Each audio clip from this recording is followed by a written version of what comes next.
Today is October 30th.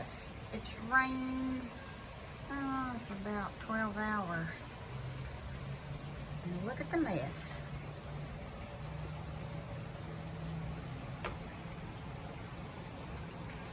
It's supposed to be 74 degrees today though.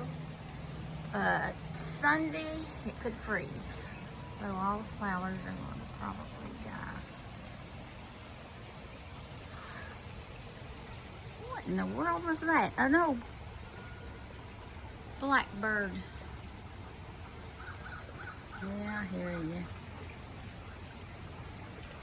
Look how much the water's up in the pond. Fish are loving it.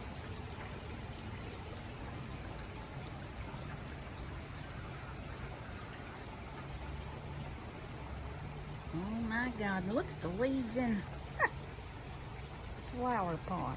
I'll have to pick those out one at a time. Actually, you know, there's not too many leaves on the pool cover. So we were lucky. We got all of them out last week. Look at that.